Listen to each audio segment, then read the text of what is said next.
সেগুলো কৃষিতে উৎপাদিত হয়, তাছাড়া হয় না। সুতরাং কৃষি তার সঙ্গে প্রাণী পালন, মাছ চাষ ইত্যাদি ইত্যাদি সব মিশিয়ে একে যাকে বলা হয় যে প্রাথমিক বা প্রাইমারি সেক্টর অর্থনীতির।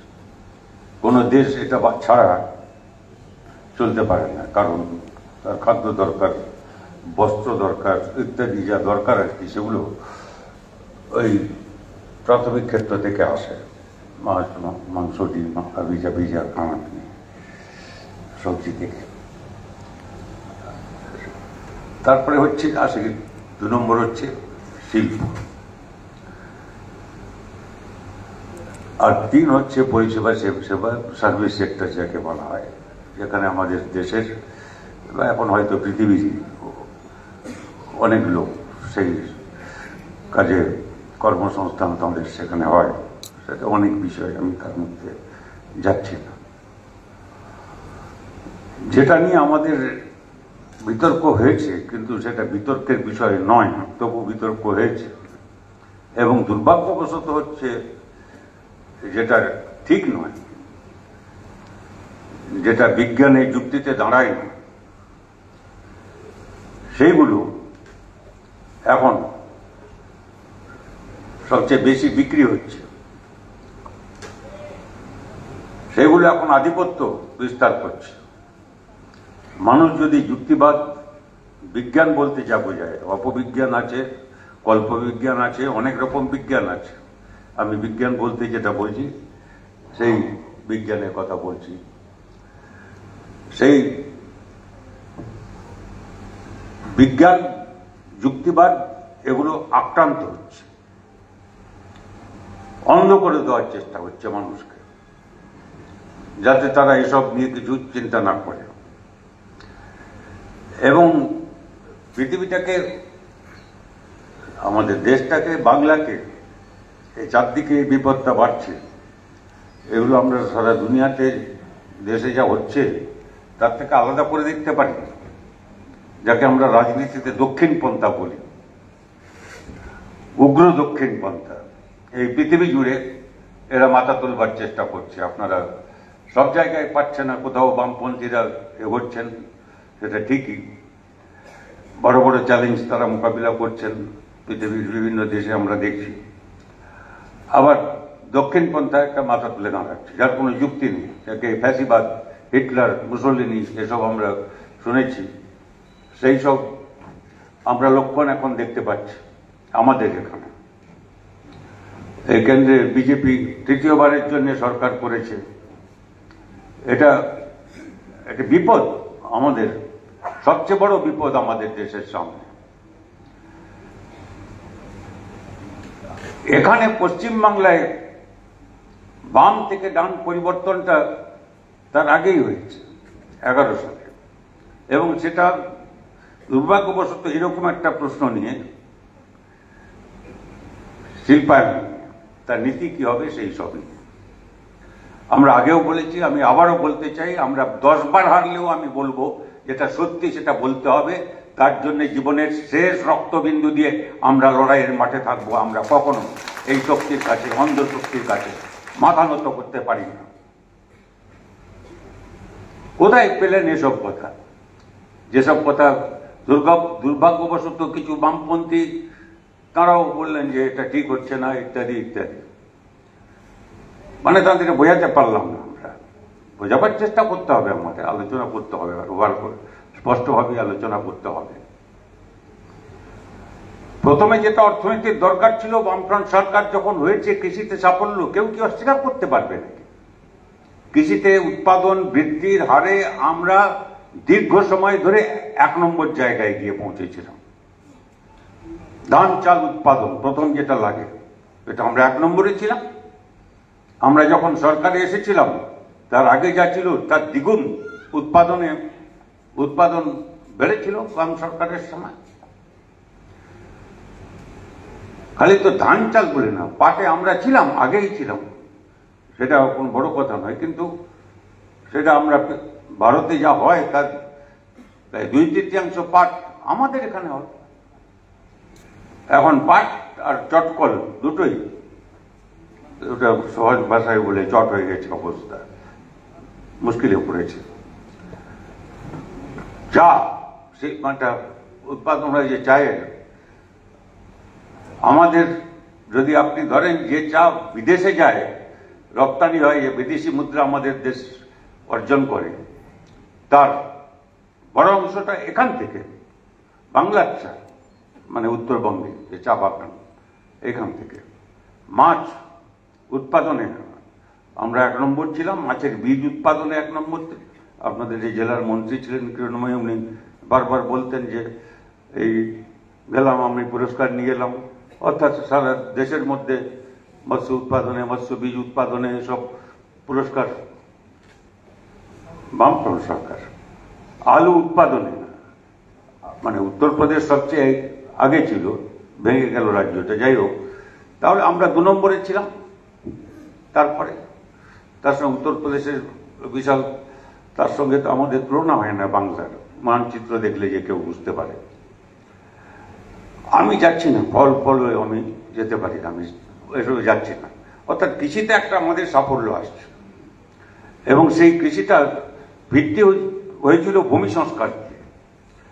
জমিদার জোরদারদের হাতে যে সমস্ত জমি, বেনামি জমি, আইন ভেঙে তারা যেসব রেখেছিলেন, সেটা উদ্ধার করা এবং সেটা ভূমিহীন কৃষকদের মধ্যে বিলি করা।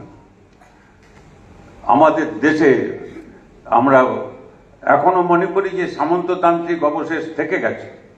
এটা আমাদের দেশটা একটা পুঁজিবাদী দেশ না।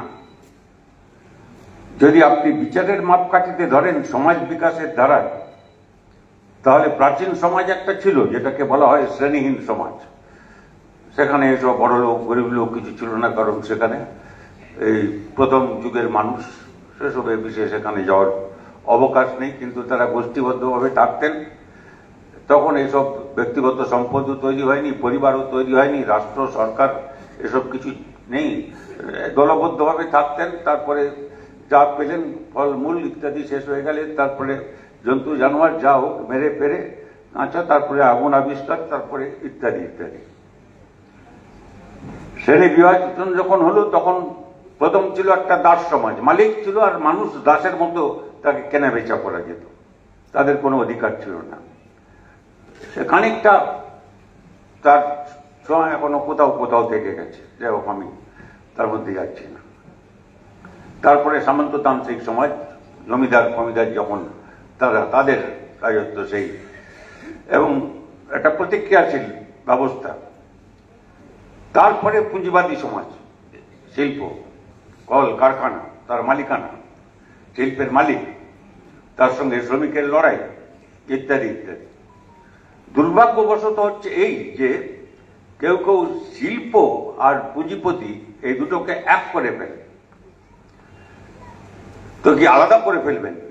পুঁজিপতি ছাড়া, পুঁজি ছাড়া শিল্প হবে নাকি? পুঁজির মালিক হয় সরকারকে হতে হবে, আর না হয় অন্য কোনো বেসরকারি হোক।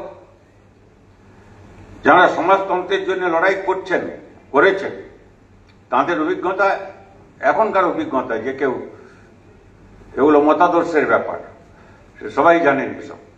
আপনি দেখুন না, এখন আমেরিকা হচ্ছে পৃথিবীর সবচাইতে ধনী দেশ, 2 নম্বর দেশ হচ্ছে চীন।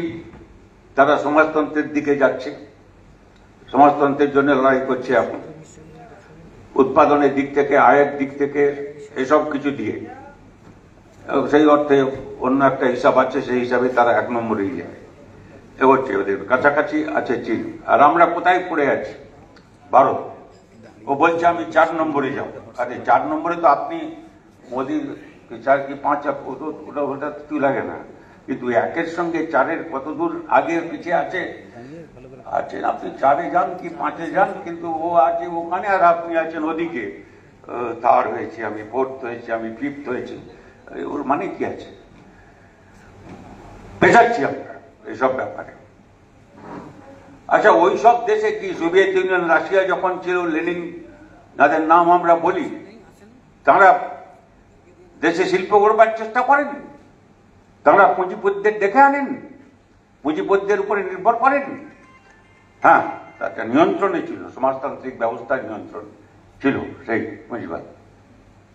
সবাই জানে লেনিন উনি অল্প 7 বছর বেঁচে ছিলেন, সেই মানে সোভিয়েত ইউনিয়ন সমাজতন্ত্র কায়েম হওয়ার পর।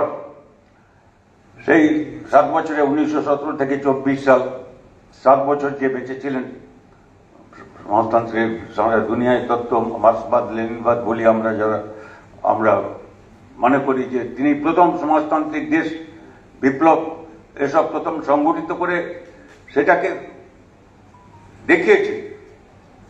সেইটা সবাই জানেন।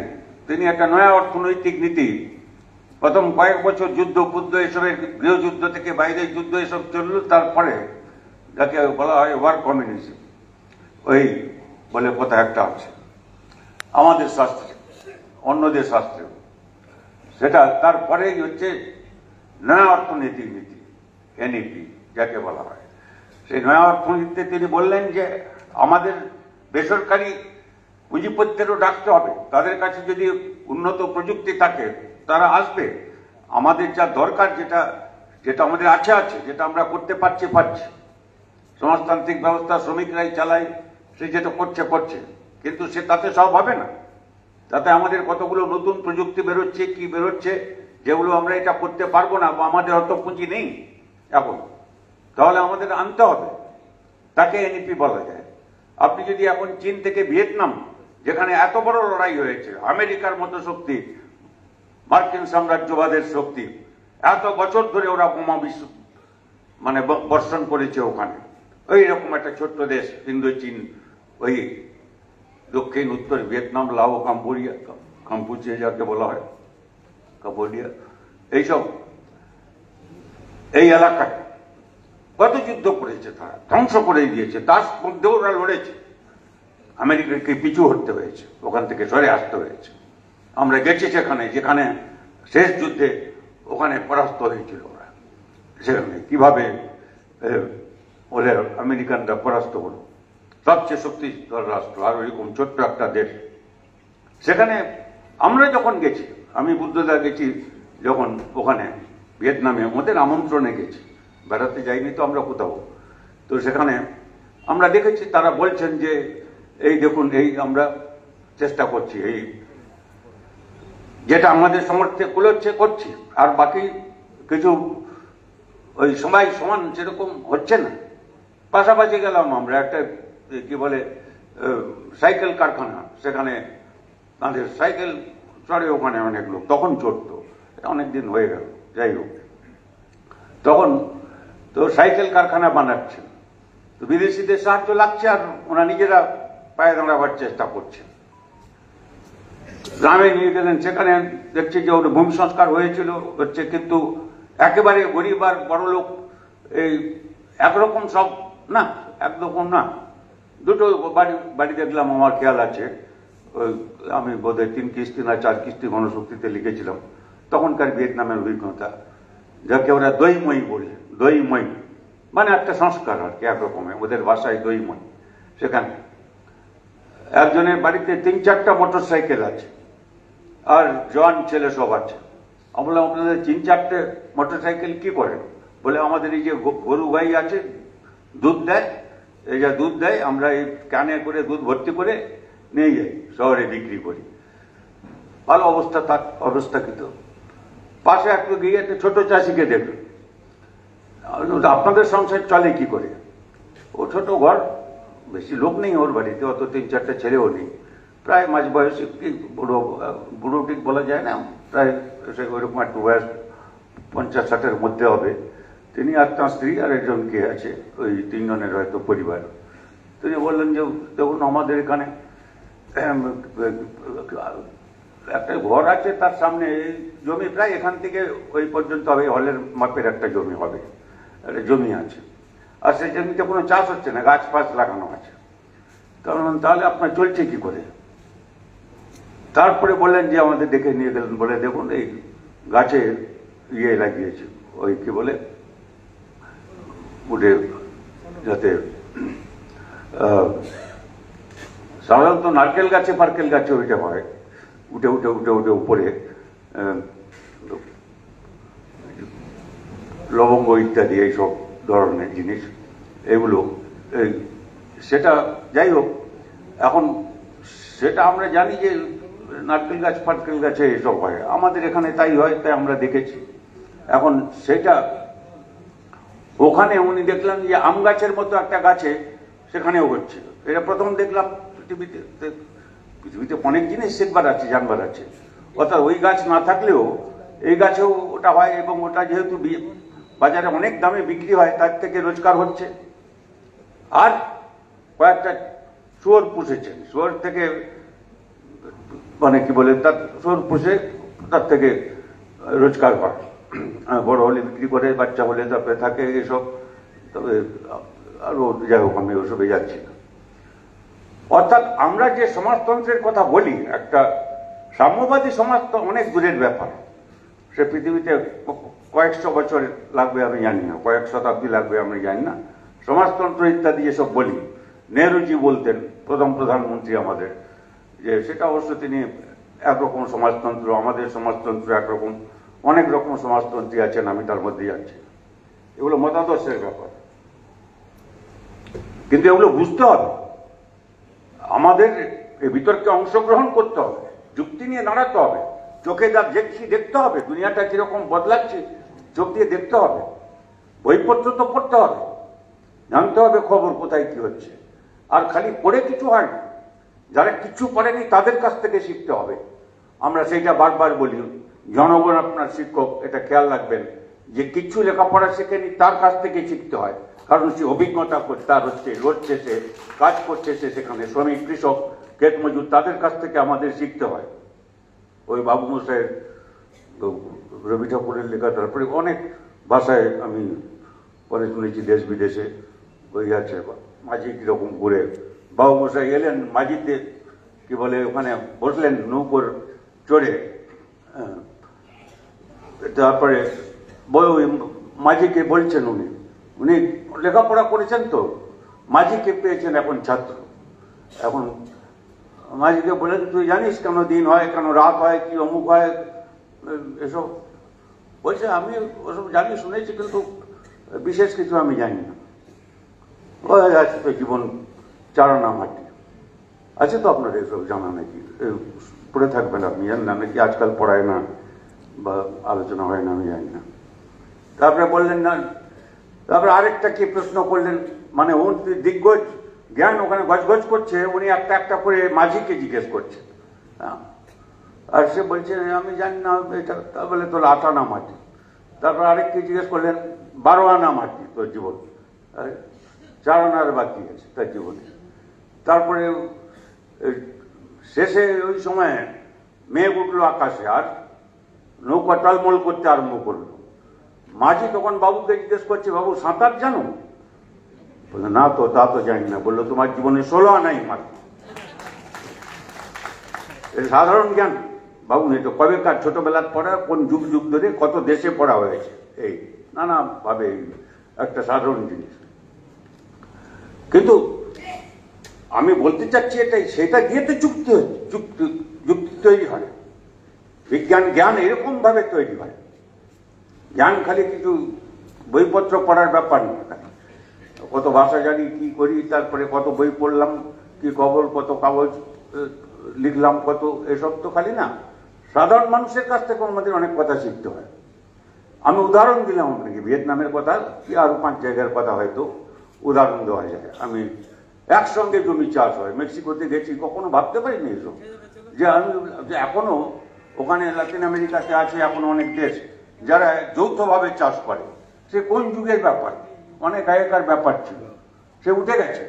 কিন্তু ওখানে বললো যে আমাদের এখানে আছে এখন সেই পুরনো এলাকায় সব, যেখানে ওই, তাই আমি বললাম আমাকে ওখানে নিয়ে যেতে হবে। বলে, নিয়ে যাবো নিশ্চয়ই, কিছু অসুবিধা নেই। নিয়ে গেল ওখানে, আমি দেখলাম। কিন্তু যাই হোক, আমি এসব কথা যাচ্ছি না। আচ্ছা, আমি বলছি কি, যে এই সাধারণ মানুষের তাদের অভিজ্ঞতা থেকে আমরা এইটা শিখেছি। লেনিনরাও শিখেছেন, Russia, China, Vietnam, Soviet union, সবাই এরকম করেই গিয়েছে। কাণ্ডজ্ঞানের অভাব। আরে আমরা যখন কৃষিতে ভালো করলাম, উৎপাদন বাড়লো, গ্রামের গরিব তাদের দারিদ্র্য কমলো।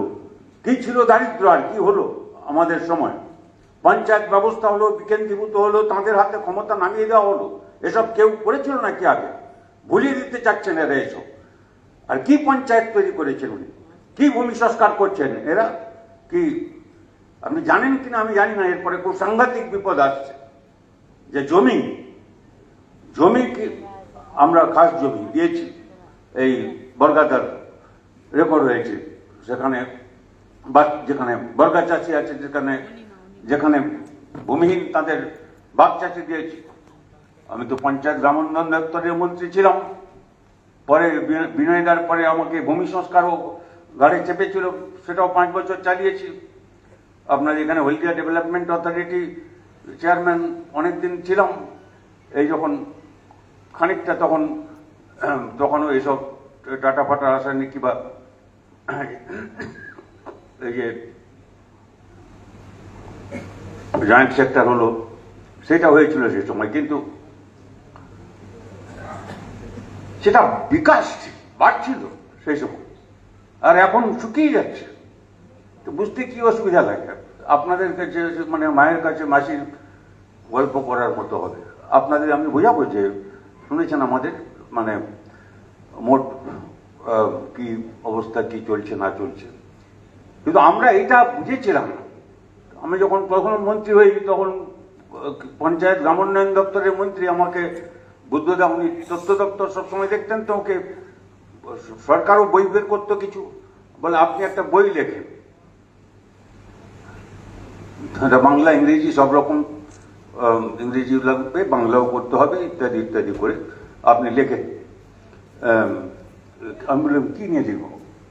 বলেন যে কৃষিতে কি উন্নয়ন হয়েছে, এরপরে কি করতে হবে, সমস্যা কি, গ্রামের উন্নয়ন কি করতে হবে, আপনার অভিজ্ঞতায় কি, ভূমি সংস্কার, এসব বই কি হলো, তারপরে কোথায় যাব আমরা এরপরে। তো আমি হিসাব দিলাম, সেটা ওইটা ছেপেছিল ওরা, যাই হোক তখন তথ্য দপ্তর, যাই হোক এটা হিসাব ফিসাব দিয়ে কি বলছেন বিদেশিরা আমাদের সম্পর্কে, আমাদের এখানকার অভিজ্ঞতা কি, তথ্য কি, সংখ্যা কি, কি কথা বলে এসব। তাতে আমরা দেখলাম যে গ্রামে কৃষিতে যাই উন্নতি হোক না কেন, লেখাপড়ার যাই উন্নতি হোক না কেন, যারা লেখাপড়া শিখছে বা শিখছে না, যে তারাও কাজ কোথায় পাবে? কৃষিতে আর বেশি কাজ হওয়ার সম্ভাবনা নেই, এটা বোঝাই যাচ্ছিল। উদ্বৃত্ত হয়ে যাচ্ছিল, কোথায় যাবে? সেই জন্যই তো শিল্প দরকার। কৃষিতেই থাকতাম নাকি আমরা? ওই যুগে থাকতাম, কৃষির যুগে ওইখানেই থাকতাম, এগোবো না সেখান থেকে? শিল্প দরকার আমাদের। সরকার যেটা করতে পারে করবে। শিল্প মানে সব বড় শিল্প, সবই তো ভারী শিল্প না, ছোট মাঝারি এইসব শিল্প আছে, যাকে MSME বলা হয়, মানে মিডিয়াম স্মল মাইক্রো এন্টারপ্রাইজেস, এই যে বলা হয় ক্ষুদ্র শিল্প, ছোট শিল্প ইত্যাদি, ছোট মাঝারি শিল্প এরকম। এই যে 2-3 জন 5 জন হয়তো একটা কারখানায় কাজ করে, একটা শিল্প ইয়েতে কাজ করে, 10 জনও হতে পারে। মালিকও কাজ করছে, শ্রমিকও কাজ করছে, একসঙ্গে কাজ করছেন দুজনে কাঁধে কাঁধ মিলিয়ে। তো মালিক যে সে বিনিয়োগ করছে, এইরকম যে সেইটা আমরা 1 নম্বর ছিলাম সারা দেশের মধ্যে এই শিল্প ইউনিটের সংখ্যায়।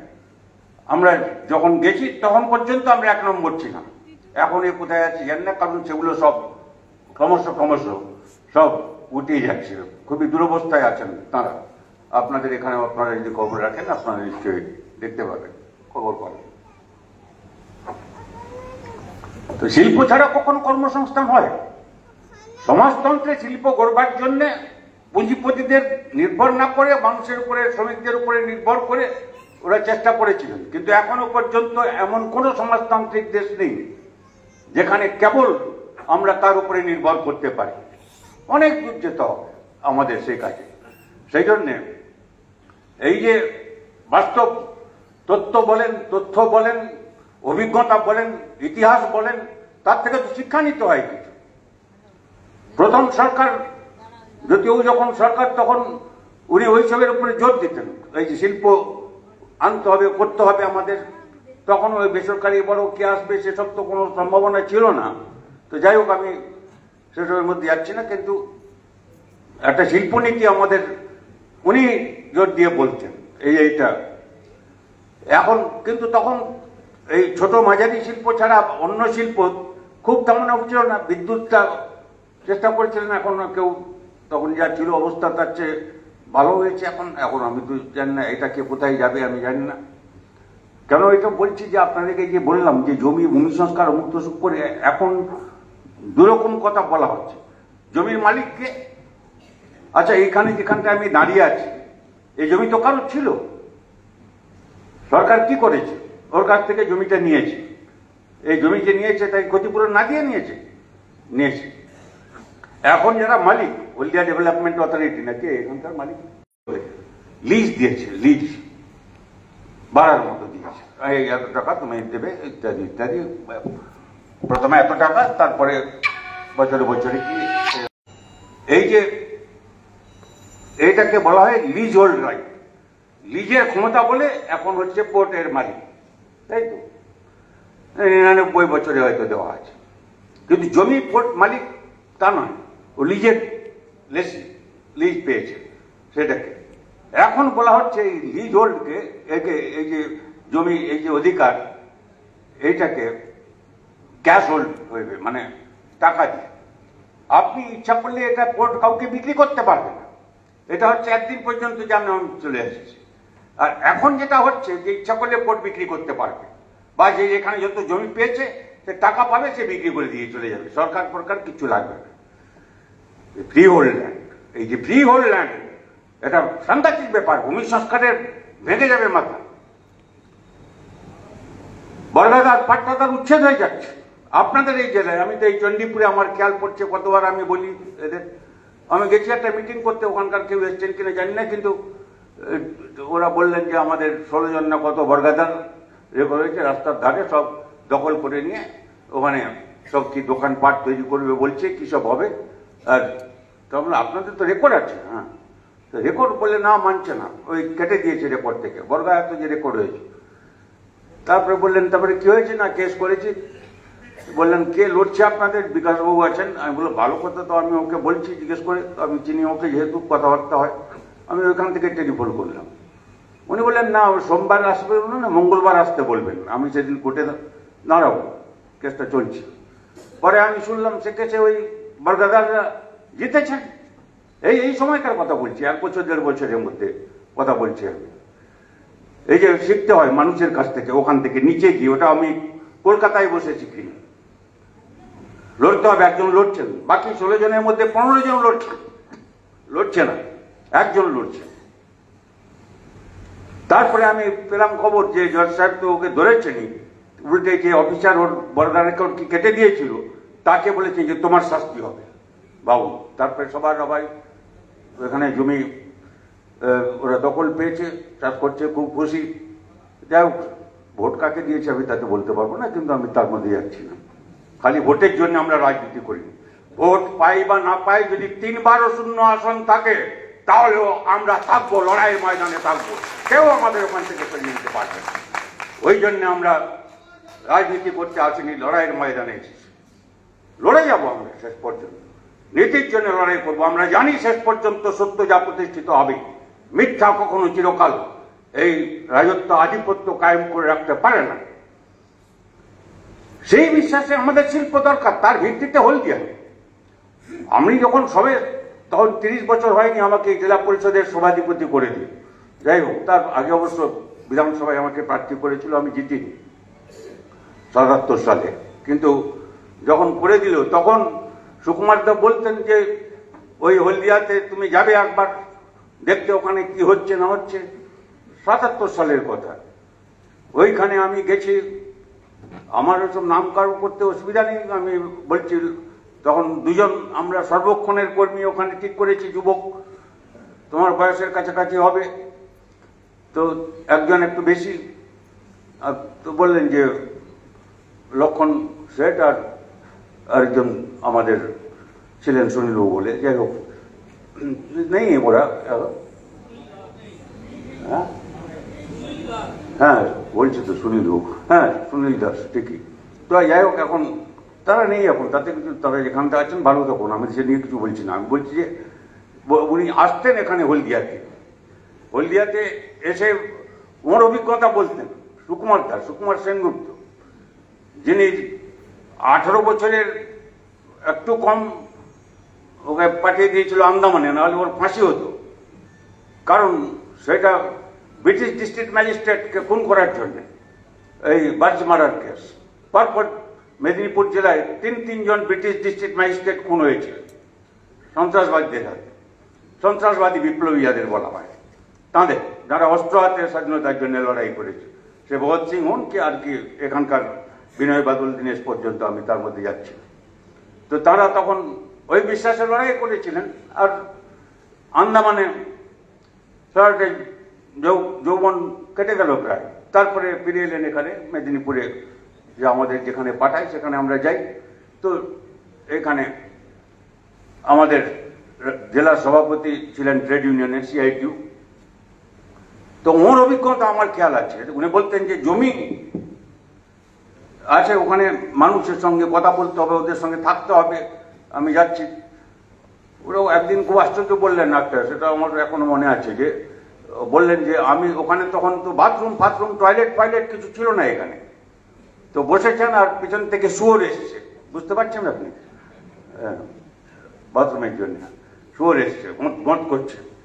আর কি করবেন, এক জায়গা থেকে আরেক জায়গায় যেতে হচ্ছে। আচ্ছা, এইসব হচ্ছে মাটির অভিজ্ঞতা। এরা এইসব করে মানুষের কাছে গেছেন, বুঝিয়েছেন, তাদের আস্থা অর্জন করেছেন। তারপরে তো আপনাদের হলে জিতুন হারুন আমি কিছু জানি না, যারা আপনারা এসছেন, পরবর্তী প্রজন্ম কজন আছে আমি ঠিক জানি না, কিন্তু তারা আসছে তারা এসব, তাঁদেরই কথাগুলো সহজভাবে তো বুঝতে হবে, আমাদের বোঝাতে হবে যে আমাদের দরকার শিল্প। হলদিয়াতে যেটা হয়েছে ওইটা আমি না বললে অন্যায় হবে। সরকার তার জন্য চলে গেছে, তাতে যায় না আসে না। ওই জন্য যদি ঠিক কথা বলতে গিয়ে আমার সরকার চলে যায় তো চলে যাক। আমি একবার বলেছিলাম আমাদের নেতাদের, আমি বললাম যে আপনারা তো বলছেন এত বছর ধরে তোমরা সরকারে আছো, এত বছর তোমরা অগ্রবর্তী ঘাঁটি। আমি বললাম আচ্ছা, অগ্রবর্তী ঘাঁটি তো খালি থাকলে হয় না, তার পাশে ডান পাশে বাম পাশে অন্যান্য ঘাঁটি তৈরি করতে হয়।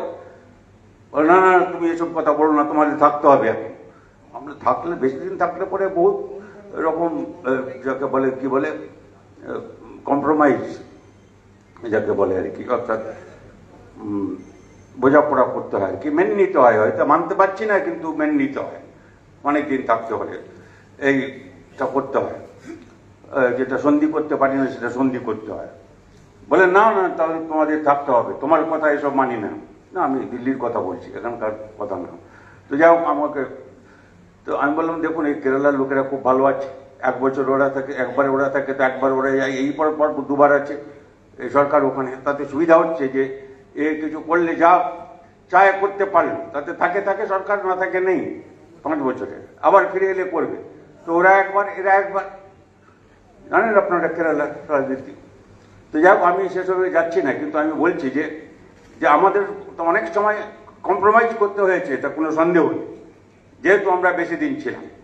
কিন্তু আমাদের তো একই জায়গায় দাঁড়িয়ে থাকবো না, শিল্প আমাদের দরকার ছিল, হলদি আমাদের দরকার ছিল। ওই যেটা বললাম সুকুমারদা, ওই কি বলে শুয়োরের ঘোঁত ইত্যাদি এসব যা বললাম, সেই থেকে এখনকার হলদিয়া কি এক আছে নাকি? এই না, এক নেই, এগিয়েছিল, এখন এরকম এরকম এরকম এরকম করে তলিয়ে যাচ্ছে আপনার চোখের সামনে। বিরাট সম্ভাবনা হচ্ছে। হলদিয়ায় যখন জয়েন্ট সেক্টর হলো, এখানে আমি কোথায় দীঘাতে মিটিং করছিলাম কি একটা, যাই হোক, আমাকে ওখানে কলকাতা থেকে টেলিফোন করে বললো যে ওইখানে উদ্বোধন হবে, জ্যোতিবাবু যাবেন, তোমাকে আসতে হবে। বললাম ঠিক আছে, যাচ্ছি। আমি তো আর এখান থেকে এরকম যা আছি, জামা কাপড় বদলে ভদ্রলোক হয়ে যেতে হবে, যা ব্যাপার আপনার ওখানে গেলাম। এখানে জয়েন্ট সেক্টর, সে নিয়ে অনেক বিতর্ক হয়েছিল। তা নিষ্পত্তি করেছি আমরা, জয়েন্ট সেক্টর হবে। যদি আমি একা, আমার ক্ষমতা নেই, আর কারোকে নিয়ে করতে হবে, সরকারি বেসরকারি জয়েন্ট সেক্টর হবে, তাহলে হতো না এটা। তেমনি এখানে আপনার এই নন্দীগ্রামে, এই যে শুনলেন আপনারা, এসব জানি না আপনাদের এসব বলার জন্যে, তারপরে আমাকে কেউ গালিগালাজ দেবে, কিছু করবে, সেটা আমার কিছু যায় না আসে না তাতে। কিন্তু আমাকে তো আপনার সত্যি কথা বলতে হবে। নন্দীগ্রামে আমরা সেটা দীর্ঘমেয়াদী পরিকল্পনা আছে, যে আমরা কি করতে চাই আর কি শিল্প দরকার। এই যে পেট্রোকেমিক্যালস, পেট্রো রসায়ন আর যাও যেসব ইত্যাদি, সেটা আপনি সহজ কথায় আমি বলছি, মোটামুটি করলে বুঝবেন, উদাহরণ দিয়ে বলছি বুঝবার জন্য আপনাদের, যে আপনারা যত ওষুধ খান, বাংলায় যত আমরা ওষুধ খাই, তার শতকরা 2 ভাগ বাংলায় তৈরি হয়। বাকি ওষুধ আসে অন্যান্য ওষুধ কোম্পানি, অন্যান্য জায়গা থেকে।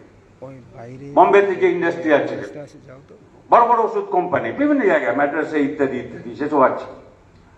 আচ্ছা, আমাদের এখানকার যা সুবিধা ছিল এই পেট্রোকেমিক্যালস হওয়ার পরে, তারপরের স্তরে যেতে যাওয়ার, সেটা হচ্ছে যে আমরা যদি এখানে সেই ওষুধগুলো তৈরি করতে পারতাম, ওষুধের ক্যাপসুল আপনি বোঝেন, ওই ক্যাপসুল যেটা যার মধ্যে ওষুধের গুঁড়ো পুরো থাকে, সে ক্যাপসুল খায়, ওই যে ক্যাপসুলটা, ওই উপরেরটা, এই কলসটা, অনেকগুলো ওষুধ ওর থেকে, তার উপরের ওই ক্যাপসুল সহ, এগুলো পেট্রোকেমিক্যাল ইত্যাদি ইত্যাদি শিল্পের সঙ্গে জড়িত। তারপরে স্তর সেটা, আর অন্য একটা স্তরে।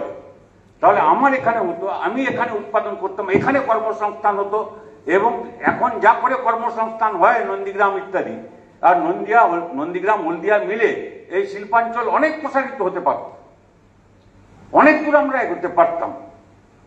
সে স্বপ্ন ভেঙে ছারখার করে দিয়েছে, কিন্তু আমরা জানি যে স্বপ্ন আমরা দেখি, আমরা জানি তার জন্য কিরকম করে লড়তে হবে, আর কি দাম দিতে হবে তাও জানি। তা জেনেও আমরা সে লড়াই করবো, আর সে কথা বারবার মানুষকে বলতে থাকবো। সত্য যেটা সেটা বলবো না, আমরা কত দূর যেতে পারতাম।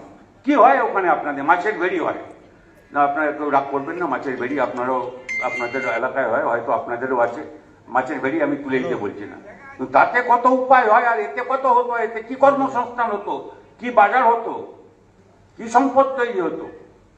হলদিয়ার বন্দর আপনারা শুনলেন যে নাব্যতা কলকাতায় ছিল না, সেজন্য হলদিয়া বন্দর খুব গুরুত্বপূর্ণ, কিন্তু আমি আপনাদের বলে যাচ্ছি হলদিয়া বন্দরের নাব্যতা কমছে। এটা বলে যাওয়ার কিছু না, এখানকার হলদিয়ার মানুষ ভালোভাবে জানে। বেশি বড় জাহাজ এখানে ঢুকতে পারবে না ক্রমশ। আমরা একটা বিকল্প বন্দর, ডিপ সি পোর্ট, আমার খেয়াল আছে যখন ওই সব গোলমাল হচ্ছে, ওই গাড়ি কারখানা নিয়ে ওখানে সিঙ্গুরে, সেই সময় আমি কমরেড নিরুপম সেন নেই এখন, তো এখন আমরা ওদের সঙ্গে কথা বলছিলাম, একটা যারা ওই ডিপ সি পোর্টের একটা পরিকল্পনা নিয়ে এসেছিলেন, সেই ডিপ সি পোর্ট আমরা তৈরি করতে চাই। ডিপ সি পোর্ট একটা হয়, তাতে কি হবে না, যেখানে গভীর সমুদ্র সেইখানে বন্দরটা হবে, আর যে জাহাজ হলদিয়া সোজা আসতে পারবে আসবে, তার চেয়ে বড় যদি জাহাজ হয় তাহলে ওইখান পর্যন্ত আসবে, কারণ ওই বড় জাহাজ এতটা আসতে পারবে না, আর সেইখান থেকে জাহাজে করে বাকিটা এখানে চলে আসবে। তাহলে এর বাণিজ্য অনেক বাড়ত। এই যে আমাদের মুখ্যমন্ত্রী, উনি কি একটা ওখানে ওই ইয়েকে দিয়েছেন, আদানিদের ওই যে একটা, হ্যাঁ তাজপুরে, হ্যাঁ তাজপুরে, ওইখানে দীঘার কাছে। আমি দীঘার মিটিংয়ে বলে এসেছি, এই না আমি হলদিয়ায় গিয়ে আপনাকে কি বলে দীঘার কথা বলছি। দীঘার মিটিংয়েও আমি বলেছি যে এটা কোনো জায়গা নয়, এটা ডিপ সি পোর্টের জায়গা নয়। এখানে সমুদ্রের গভীরতা আছে, তো তার মাপ আছে, পরিমাপ আছে, বিশেষজ্ঞ আছেন, তাদের কাছ থেকে জানতে হবে যে আপনি কি করবেন এখানে। যাও সেটা আলাদা। আমি বলছি এসব কারণে যে এগুলো বোঝার দরকার আছে, মানুষকে বোঝাবার দরকার আছে, যাতে মানুষকে আমরা ঠিক পথে পরিচালিত করি পারি। আমাদের যুব যারা কম বয়সের, আপনাদের ছেলেপুলেরা, নাতি নাতনিরা কি করবে লেখাপড়া করে? কোথায় যাবে? দেখছেন আপনি ইউনিভার্সিটি চলছে, টিচার নেই, স্কুল চলছে, টিচার নেই, কি অবস্থা এখানে, হাসপাতালে ডাক্তার নেই, এই কি অবস্থা, ওয়ার বন্ধ, এই যে হচ্ছে নৈরাজ্য, অরাজকতা। তাহলে কোথায় যাবে, কোথায় ছেলেপুলেরা? এখানে কাজ যারা করছে তাদের পার্মানেন্ট জব নেই, অথচ এমন জব আছে, এমন কাজ আছে, আমি যদি শিক্ষিত ছেলে পুলে তৈরি করতে পারি, প্রযুক্তি ইত্যাদি শিক্ষিত করতে পারি, তাকে কোম্পানি ছাড়তে চাইবে না। কিন্তু খালি যদি আমি বলি যে কায়িক পরিশ্রম, তাহলে বলবো এরকম পার্মানেন্ট, তাহলে অমুক কি বলে তোমরা ঠিকা কাজ করো, যেদিন থাকবে কাজ ছাঁটাই হয়ে যাচ্ছে, তারাই সবচেয়ে বড় অংশ হয়ে দাঁড়িয়েছে। আমি যদি উন্নত শিল্প করতে পারি তাহলে অনেক কাজের কর্মসংস্থান হবে। আমরা উৎপাদনের দিক থেকে, বাজারের দিক থেকে, আমাদের আয়ের দিক থেকে, মানুষের আয়ের দিক থেকে, মাথাপিছু আয়ের দিক থেকে, সব দিক থেকে আমরা এগোতে পারবো। এই সব কথা বলে আমি শেষ করতে পারবো না। আমি খালি বোঝাচ্ছি আপনাদের কয়েকটা উদাহরণ দেওয়ার জন্য যে কি করে আমরা এগোতে পারি, সেদিন এইটার জন্যে আমরা কাজ করছিলাম। কারণ আমাদের তো কোনো স্বার্থ নেই। আমাদের কি স্বার্থ আছে? বুদ্ধদেব ভট্টাচার্য এখন বেঁচে আছেন, কিন্তু ওই যেই ফ্ল্যাটে থাকেন, কেউ গেছেন কিনে জানি না। আমি যে ফ্ল্যাটে থাকি কজন গেছেন জানি না। আমি ছিলাম আগে রাজভবনে, যদিও বললেন যে ওখানে উনি যেখানে থাকতেন, পরে উনি ছেড়ে দিয়েছিলেন ওটা, কিন্তু তখনকার কথা ছিলেন ওখানে। বললেন যে ওই আমার উপরতলায় কেউ আসে না। আমার কেন? বললেন যে না না, আমি থাকলে কেউ উপরতলায়, বাচ্চা কাচ্চা থাকলে গোলমাল হবে, সেজন্য আমার উপরতলায় কেউ আসে না, তুমি এসো না ওখানে, তুমি ওখানে এসো। আমি যাচ্ছি, মন্ত্রী আমাকে যেখানে সরকার ফ্ল্যাট দেয় সেখানে যাই। তো গেলাম, তারপরে আমার ওখানে ম্যালেরিয়া হলো। জীবনে প্রথম হয়নি ওখানে। সেটা যেহেতু আমি এসি ফেসি ব্যবহার করতে পারি না, মানে এসি সহ্য হয় না আমার, মানে অভ্যাস নেই সে, আল্লাহ কথা। আমি তো ওইটা আমি যে ওখানে জানলা পানলা খুলে শুতাম। তারপরে ওইখানে মশা ফসা, ওখানে প্রচুর জল জঙ্গল আছে ওখানে রাজভবনের মধ্যে। তারপরে উনি বললেন না না তোমার ওইটা, আমাকে দেখতে গেলেন আমি যখন প্রিন্সিপালে ম্যালেরিয়া পড়লাম, তখন গিয়ে বললেন এই তুমি এরপরে ওটা ছেড়ে দাও, ওই চলে যাও তুমি ওখানে, দুবার হয়ে গেল তোমার, আর দরকার নেই, তুমি ছেড়ে যেখানে চলে যাও। তারপরে আমি যেখানে আছি একটা 600 স্কোয়ার ফুট না কত বলে কি, একটা দুটো ঘর আছে, একটু বসার জায়গা, একটা রান্নাঘর, বাথরুম, এই তো, বিরাট কিছু নেই। তো যাই হোক, আমি বলছি যে আমরা ওই এর জন্য নেই। একটা এমএলএ, একটা মুখ্যমন্ত্রী, মন্ত্রীরা কি মাইনে পেত, আমি তো সেটাই পেনশন পাই, 12,000 টাকা না কত পেনশন পাই একটা মাসে, 12,000 টাকা। ঠিক, তা সেটা আমাদের পার্টির বলে আমরা দিয়ে দিই ওদের, যে তারপরে ওরা একটা ভাতা দেয়, এটা কাছাকাছি এখন তাই, কিন্তু প্রথম বোধহয় 8,000 টাকা পাচ্ছিলাম আমি। তা দিয়ে আমাদের যে সংসার পুরোপুরি দুজন আছে, বাচ্চা কাচ্চারা বড় হয়ে গেছে, তাদের কথা ব্যাপার নেই। তারপরে যাই হোক, কিন্তু তার তো ওষুধ লাগে, ইলেকট্রিক বিল লাগে, এসব লাগে। আমাদের জীবনে কিসের জন্য আমরা লড়ছি? আমরা কি নিজেদের জন্য লড়ি না? না, আমরা নিজেদের জন্য লড়ি না। আমরা জানি যে আমার মুক্তি আলাদা করে হবে না। আমি একা বড় লোক বা বড় হয়ে গেলে কিছু হবে না। যতদিন মানুষ, বেশিরভাগ মানুষ তারা যতদিন পর্যন্ত পিছিয়ে থাকবেন, আমরা এগোতে পারবো না। আমাদের এগোতে হবে, কাঁধে কাঁধ মিলিয়ে সবাইকে এগোতে হবে।